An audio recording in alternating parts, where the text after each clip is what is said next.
What's up, you guys? It's Graham here. So, as some of you might already know, I am slightly obsessed with saving money.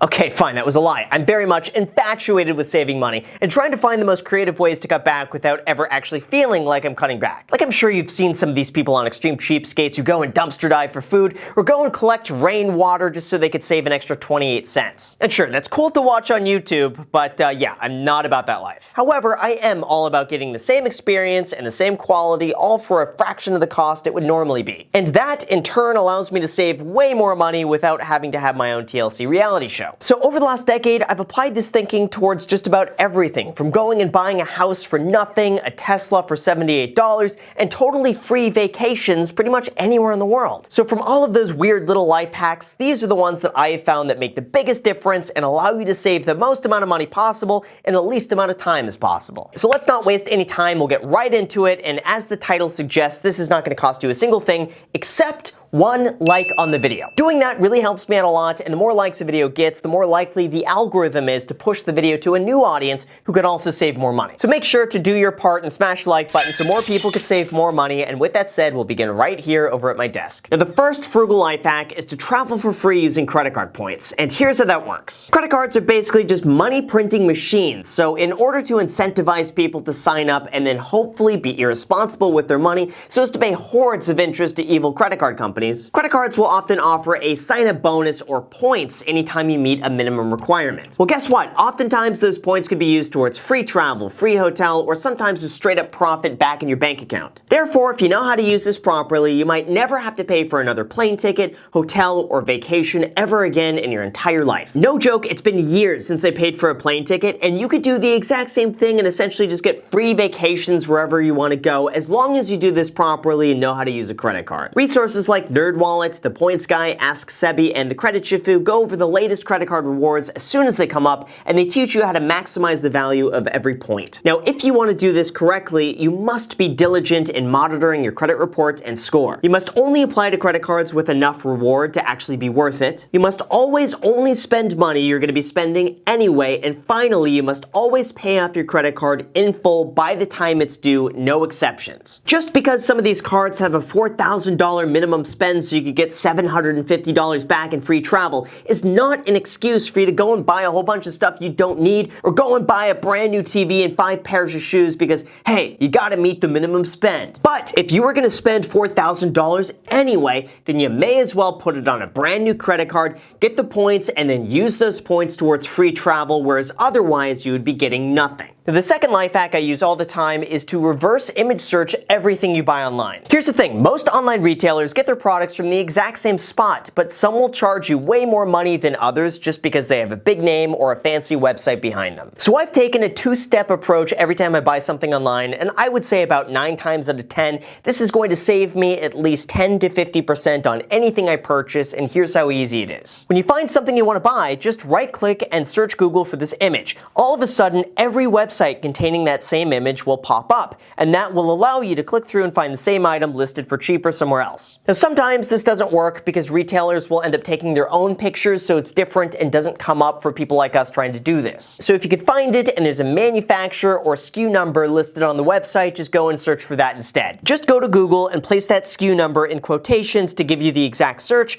then you will be directed to other websites who have that same SKU number listed. Try this with anything you buy, and I think you're going to be really impressed with the amount of money you'll be able to save. Now, the third life hack is just a common thing to remember, and that is don't buy something just because it's on sale. This is where impulse purchases are born, and it's probably where most people fall into the trap of spending money unnecessarily. Usually you'll be walking through a store or browsing something online, and then it hits you in big red font, sale, limited time only, 50% off. Buy it now. 3 left remaining. Gotta act fast. And even though you've never needed something like this in the past, it's just too good of a deal to pass up, right? So of course you buy it and you think you've made the best purchase of your entire life because you've saved all of this money. Except after a few weeks you realized you never really use it that often and it's just sitting in the corner collecting dust doing nothing. All for something at the end of the day that you still paid for. Don't let that be you. Moral of the story here is that just because something is on sale is not a reason reason for you to buy it. And it doesn't mean you're saving money just because it's discounted. Like, if you buy a $500 TV for $300, that is you still spending $300. Most people end up focusing more on how much money they saved versus how much money they spent, when in reality, how much they spent really is the one that matters the most. The only exception to this is when you buy something that you actually need and were going to buy anyway, but you waited for it to go on sale so you could save a little bit of money. Most people don't do this though, so once you realize the fallacy that buying something at a discount is not money saved, it's money spent, you'll be able to better recognize when you buy something you actually need versus buying something you don't need, but it's on a sale and it's discounted, so it just seems like a good deal in your mind. Now, the fourth life hack everyone should begin doing immediately is to postpone all of your purchases by 72 hours. Here's the thing, sometimes the excitement of shopping or buying something could be really addicting. And it's easy to be tricked in the moment to buy it now because of how exciting it is to get. But what's typically found is that after 3 days, the excitement and allure of buying something is worn off, and you begin to realize that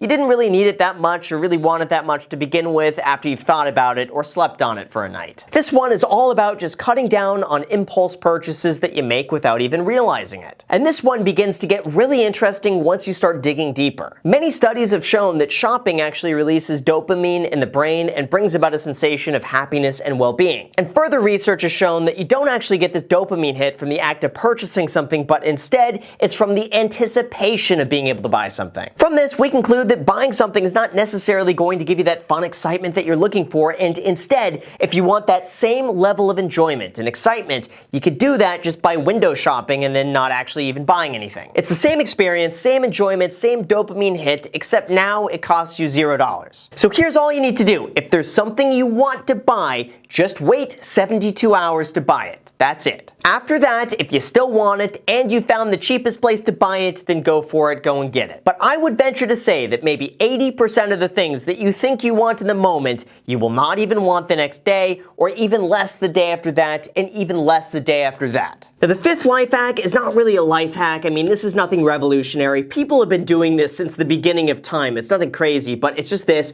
only drink water. I know this one sounds silly to mention, but seriously, it's true. Like, go to the restaurant and they charge you $4 for a glass of soda, or $6 for a cup of coffee, or even worse, like $10 to $20 for an alcoholic drink. And also, let's be real, most of the stuff you drink other than water is not really that good for you. That means one of the best ways to cut back and save money is to only drink water. That's it. I've made the choice to cut out everything besides water and coffee, and I've saved more money than I know what to do with. Not only is doing this cheaper for you, but it's also healthier for you. There have been so many studies conducted on the health risks of drinking sugary drinks and sodas and how they affect the body, not to mention how detrimental alcohol could be to your system. So just drink water, and I'm not talking about the fancy waters like Fiji, and especially not the Dasani. That stuff is disgusting. Just regular filtered tap water is good enough, and once you get used to drinking just water, you're gonna start to notice your bank account slowly getting bigger and bigger and bigger. At number 6, speaking of coffee, always make your own coffee. Now here's what I find ridiculous. The average American spends $1,100 a year on coffee, and more than 45% of 18 to 23-year-olds have spent more money on coffee than they have on their retirement,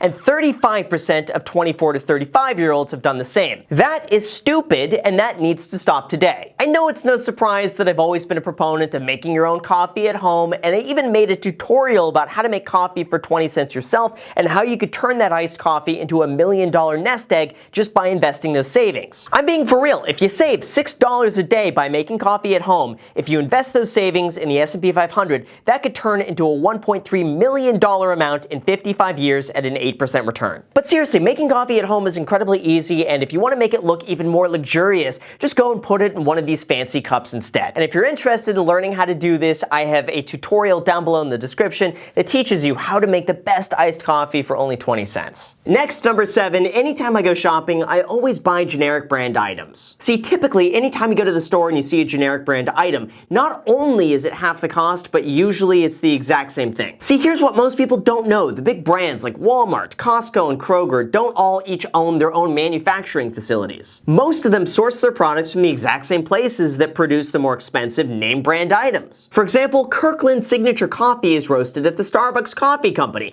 Kirkland batteries are actually made by Duracell. And even something like Grey Goose is pretty much the same thing as Kirkland. That's just one example, and I'm sure if we did a deep analysis on generic brands versus the name brand items, we would see that most of them are produced in the exact same places, and the only difference is in the packaging and the allure of being a brand name. Now, number 8, one of the biggest money savers every single month is to negotiate your car insurance rates. I know this is one of the worst, unfun things imaginable to go shopping for car insurance, get blasted with spam emails, and a whole bunch of phone calls just following up to see how your experience went. But if you could put up with just a few hours of that, it's going to potentially save you a lot of money. I've personally saved over $100 a month by smashing the like button for the YouTube algorithm if you have not done that already. No, but seriously, I've saved a lot of money moving from AAA to Geico to then Mercury to now Tesla Auto Insurance. I even took it a step further and audited how many miles I actually drive, and I realized I was insured for way more miles than I would actually need. So of course I made the adjustment within the system to save even more money. And I know it's a hassle to go around calling different companies, but guaranteed you should be able to save a decent amount of money just by going online, reading some reviews, spending about an hour going through their automated systems, and then calling one of the representatives to negotiate something out. Even if you're able to save $20 a month for an hour of your time, that is worth $240 over the rest of the year, and I would say that would be time well spent. And now number 9, this is a fun one. If you're going to be going out to a restaurant and you have to spend money,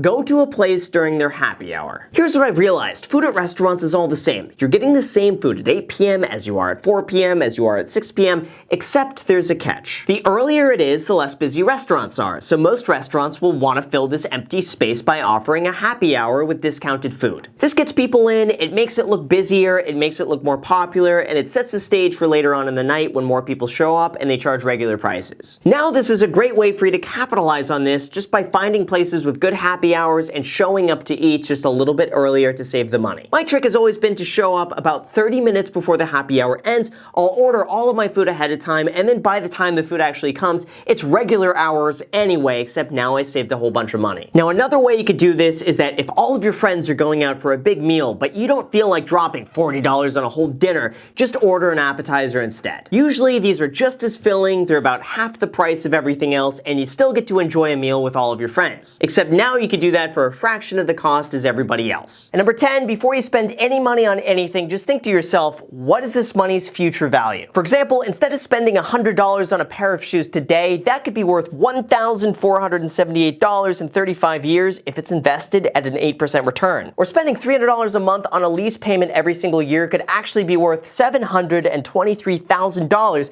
in future money if you just invested it during that exact same time frame. Another way to look at it is like this. Imagine if I told you 100% you would have $3 million 35 years in the future. But there would be a bit of a catch. Every $1 you spent today is going to reduce that amount by $15. And that's pretty much what you're doing to your nest egg every single time you spend money unnecessarily. I guarantee if we begin phrasing things in this way, people would be way more careful about where they spend their money. This is my biggest money saving tip from everything, and if you could just get this one concept down, I guarantee it's going to spill over to every other aspect of your life as well, and it's going to end up saving you a lot of money. Finally, I just want to give 2 quick honorable mentions because I didn't want to make this video that long. 1, look into doing your laundry or electrical use during off-peak electrical hours. See, typically utility companies will charge you significantly less for using electricity during off-peak times. This is usually either really late at night or really early in the morning. So if you can, hold off from charging your car, doing laundry, running the air conditioner, or anything else like this until after 9 p.m. or before 5 a.m. so that way you save the extra money. And second, this concept would take me way too long to explain, but if you want to live for free, look into a term called house hacking. I have several videos on this if you just search for Graham Stephan house hacking. If you have the income and the credit to purchase a property and you don't mind having tenants and being a landlord, you could find a property that will not only cash flow but also allow you to live in it for free, thereby totally obliterating your overhead housing expenses to $0. So those are my top 10 life hacks to save money, and as you can tell, I do all of these myself. And for me, it's always fun to strategize about new ways to save money and try to get the most value for everything that I do buy. But now here's where you come in. If you have your own life hacks for saving money that I have not mentioned yet in this video, just comment them down below. Oh, and also to all the people who just immediately scroll to the comments as soon as they click on a video, just go ahead and like the comments you enjoy the most, so that way those comments get boosted up to the top. So with that said, you guys, thank you so much for watching. I really appreciate it. As always, make sure to destroy the like button, subscribe button, and notification bell. Also, feel free to add me on Instagram. I post there pretty much daily, So if you want to be a part of it there,